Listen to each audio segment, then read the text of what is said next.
atau ulnar proksimal. Jadi posisinya nanti bisa supinasi seperti ini. Posisi pasiennya supinasi, tangan kiri saya berarti kita pegang tulang radius sama tulang ulnar. Tangan kanan saya pegang tulang karpal. Caranya gimana kemarin? Berada di cekungan ini, yang paling cekung. Nah, itu berarti kita sudah pegang karpal, gitu ya. Setelah kita pegang, berarti kita identifikasi ke arah ulnarnya mana, ini ulnar, proksimalnya mana, sana ke proksimal, berarti dia miring ke sana, gitu ya. Berarti kita tinggal pegang aja tangan kiri radius ulnar, kemudian tangan kanan kita pegang karpal, tangan saya ini lihat miring ke sana, baru dorong. Nah, oke. Dorongnya glit ya, bukan gini ya. Nah, ini salah. Tapi translasi itu garis lurus. Jadi kalau tanpa tangan bukan gerakan anguler seperti ini, salah. Ya. Sasi, dorong. Kalau ini mendatar. Kalau misalkan kita sambil berdiri, posisinya mid position seperti ini ya boleh. Yang penting kita tahu di mana letak tulang ulnarnya. Berarti kita dorong ke arah ulnar sana. Sasi berarti dorongnya kemana? Ke bawah. Bawah kemana? Bawah sedikit ke dalam sana. Jadi jangan lupa untuk proksimalnya. Kan? Sasi. Dorong pelan-pelan.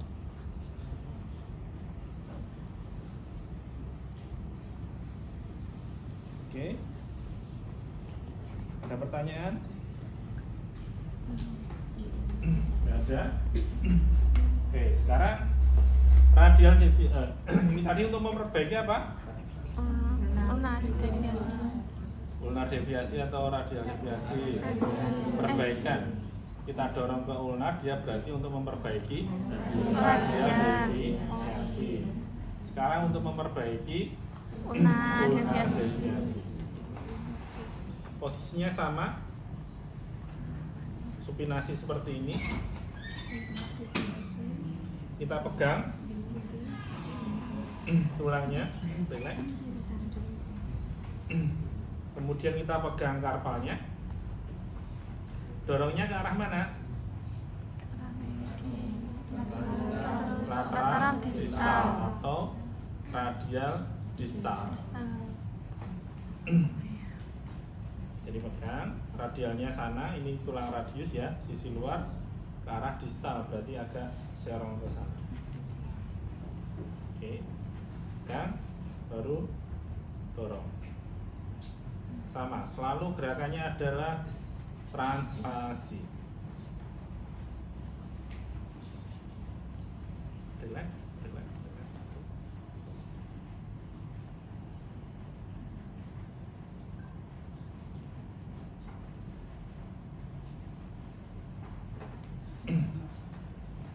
Oke, ada pertanyaan? Radio karpal untuk radial deviasi, ulnar deviasi. Ini tekanannya apa Pak? Middle apa? Tekanannya seperti apa? Kalau kalian lihat di buku itu ya nggak terlalu cepat ya, bukan gravity ya, bukan yang keras enggak, tapi dia mobilize saja. Mobilize sampai nanti sampai seberapa? Ya sampai dia di akhir range gitu. Kalau dia cuman di middle range ya dia nggak ada penambahan untuk LGS-nya. Nah nanti ada kombinasi, misalkan di akhir dia ditahan dulu, boleh dilepas. Nah untuk apa? Menyesuaikan adaptasi jaringan supaya dia bertambah panjangnya. Oke. Kemudian lanjut ya ke mid karpal dulu sekalian. mid carpal berarti dia ada di tengah sini.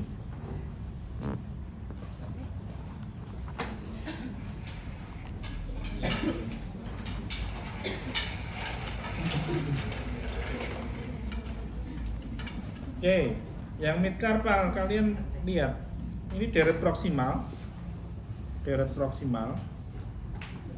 ya, SLTP yang ini, kemudian apa? TTCH di sini. Berarti nanti yang atas ini kita pegang karpalnya, sehingga tangan kiri saya, kalau ini tangan kiri pasien ya, tangan kanan pasien sorry, tangan kanan pasien, berarti nanti tangan kiri saya dia pegang pada area yang paling longgar itu celahnya, yang tangan kanan saya dia berada di distalnya, pegang. Oke, di distalnya. Ya, ini dari sisi posterior, dari sisi belakang. Bedanya yang di awal apa? Radiokarpal. Kalau tangan kiri saya itu dia pegang radio ulna, yang satu dia pegang karpal. Nah, sekarang dibalik, yang sisi proksimal dia harus pegang karpal. Paham ya? Jadi yang mid karpal yang akan kita traksi nanti sama mobilize. Gitu. Jadi jangan kebalik, radiokarpal tapi pegangnya yang kiri dia di cekungan, ya salah. Tapi pegangnya adalah radio lunanya. Tapi kalau mid karpal berarti yang sisi proksimal dia harus ada di cekungan, dia berarti pegang karpal. Sehingga yang di distal dia pegang lebih distal di sini. Gitu. Oke.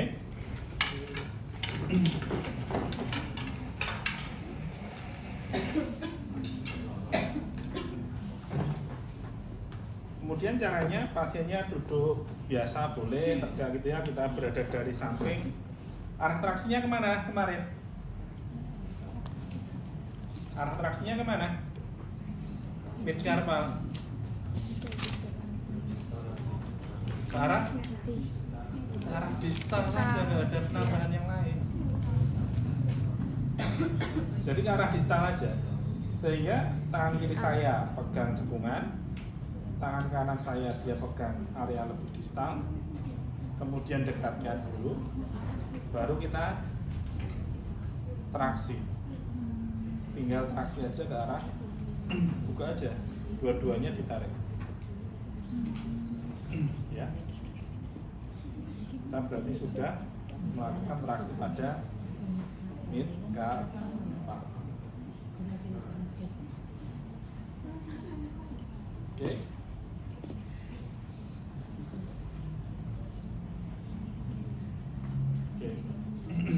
Kemudian mid karpal dia hanya terjadi gerakan dorsifleksi sama palmar fleksi. Pada area lebih distal dia bentuknya convex, sehingga roll dan blade-nya dia berwarna. Sehingga ketika gerakan dorsifleksi, rollingnya kemana, glidingnya kemana? Rollingnya ke posterior, glidingnya ke anterior. Pada gerakan palmar fleksi berarti rollingnya ke anterior, glidingnya ke posterior. Ya sudah, berarti kalau kita mau glide ke anterior, posisikan pasiennya seperti ini, usahakan ada penyangga, kemudian kita fiksasi apa? Karpal proksimalnya tadi, dengan cara apa? Pada celahnya, pegang, sama, pegangannya sama. Yang tangan kanan saya pegang sisi distal. Oke, setelah itu kita lakukan glide ke anterior. Jadi glide-nya adalah satu deret ini sekalian, barengan. Bukan satu-satu tiap tulang enggak. Gitu ya. Kita langsung semuanya.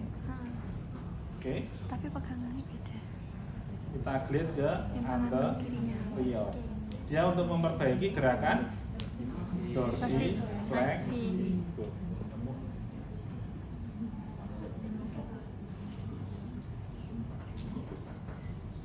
Balikannya, untuk memperbaiki palmar fleksi, kita tinggal balik aja posisinya, posisi supinasi, kemudian kita fiksasi karpalnya, karpal proksimal, kemudian kita pegang karpal distalnya, baru kita dorong ke arah dorsal.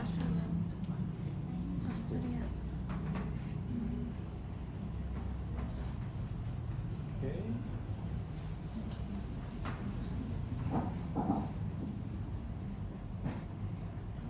Lihat semua ya, dari atas lengan saya lurus seperti itu, jangan seperti ini. Nah, salah. Tapi supaya maksimal untuk tenaganya harus lurus. Ada pertanyaan? Aman? Jangan. Iya. Ada? Silakan. Aman ya, oke. Kalau nggak ada, silakan dipraktekkan dulu.